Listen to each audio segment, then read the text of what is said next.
call me Roy. Hi, welcome to Roy's Book Reviews.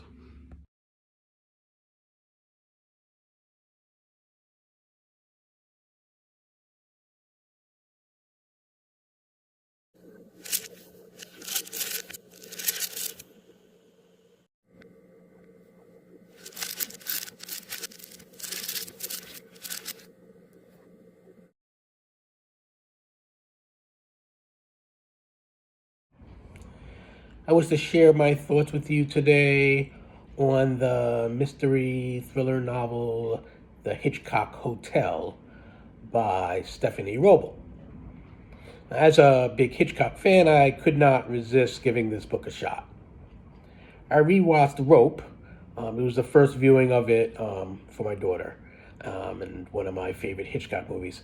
Literally a day or two before Stephanie Wrobel's novel caught my eye from a library shelf. I'd like to see a modernized remake of Rope, by the way, but I digress. The setup of the Hitchcock Hotel is that a group of people who were friends back in college reunite 16 years later at a hotel now owned by one of them.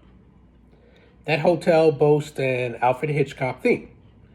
Posters and memorabilia and all sorts of stuff collected by the owner. Back in the day, the group took a film class together in college, and they then started a film club that apparently had no members in it other than themselves. They end up living together while they're students, but upon graduating and going their separate ways to accumulate careers, families, vices, etc., for the most part, they have not kept in touch with each other. Alfred, named after you-know-who, is the host of the reunion, and he's the one that the others least want to be back in touch with. As this book rolls along, secrets from the past that impact the present are revealed.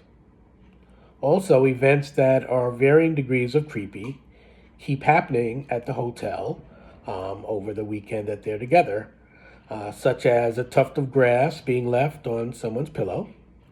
I won't explain the significance of that, but it's rather dumb in my opinion. One of the friends possibly receiving an unwelcome visitor to her hotel room while she's in the shower, of course, echoes of Psycho.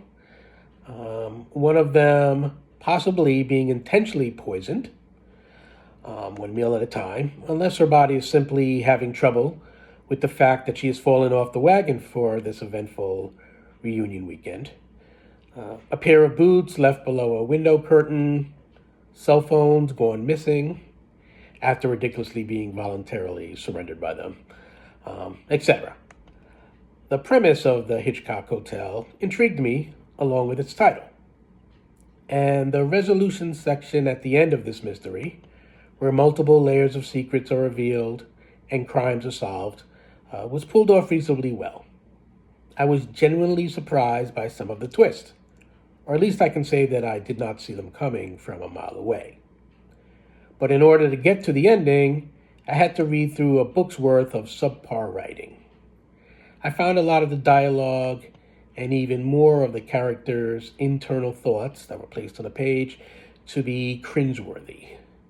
This was supposed to be a group of adults, so why did they often come off like a pack of middle school kids? The other primary character in the Hitchcock Hotel is a constantly present caretaker who seems more dedicated to Alfred's well-being than to her job duties. She's the grown-up in the room. The narrative point of view switches every chapter from one group member to another, but it may as well be a single voice relating the story. They're not really that different from one another, other than the fact that they have different backstories and different secrets that they're keeping. We readers are aware that Alfred is up to no good due to perceived wrongs from yesteryear, for which he requires closure. He does not seem overly fond of his old friends, just as they're not overly fond of him. But eventually we are to find out which one of them he dislikes the most and why. We also find out that he's a peeping Tom, which is helpful for figuring out things that he otherwise would not have found out. Bit by bit, we learn what happened back in the day while we are trying to figure out what Alfred plans to do about it in the current time. We're not rooting for Alfred because he's not remotely likable, but nobody in this book is. Somehow, whatever he has up his sleeve is supposed to not only provide a measure of vengeance for him, but also be a boost to his struggling hotel's business. But he's not the only one keeping secrets, not by a long shot. Some are unrelated to each other, while others intertwine. My curiosity pushed me through writing that I consider to be unimpressive, making the fact that somehow a book deal was snagged by the Hitchcock Hotel to be the biggest mystery of all. If this was the shape of the manuscript after being edited, what the heck did it look like before? I have lesser expectations for the writing in genre novels than I do with literary fiction. But don't push your luck. I still expect good writing. Fortunately, weakness in prose was made up for sufficiently by reasonably skillful execution of plot, allowing me to read speedily along to reach a conclusion. I'm pretty sure that I will quickly forget this book. And again, I've managed to forget many of the details in novels that I found to be fantastic. Limited storage capacity in my brain, I suppose. Fortunately, I've left the breadcrumbs of book reviews behind at Goodreads, at Amazon, here at Roy's Book Reviews, to remind me in numerous cases. Loved or hated, or somewhere in between, such as was the case with the Hitchcock Hotel, I've never regretted my time spent reading a book. And I always look forward to the next one with fingers crossed that the story being related, as well as the manner in which it is told, turn out to be fabulous.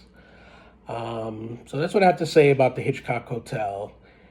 It's pretty much the polar opposite of the last book that I read and reviewed here, which was The Night Circus by Erin Morgenstern.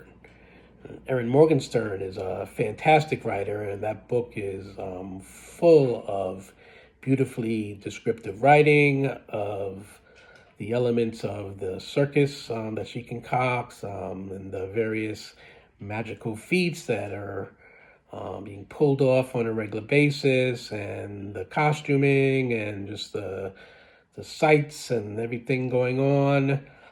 But there really was not much of a story. It just was just a long description of kind of cool sounding stuff. With the Hitchcock Hotel, we have a book that is very plot heavy, lots of stuff going on, lots of stuff being revealed, all sorts of twists and turns, and you think you know something, and then it gets flipped on its ear and it's something else. But the quality of the writing was bordering on amateurish, I felt. Almost like something that, maybe back in high school, somebody who had passion for writing would have put out, and then years later, as they perfected their craft, they would have improved upon it by a good deal. But I don't want to be too harsh because I understand that writing a novel is an extremely difficult thing to accomplish. I've done it a couple times, and some people may think that my writing is not so hot. Who knows? To them, I say, I disagree.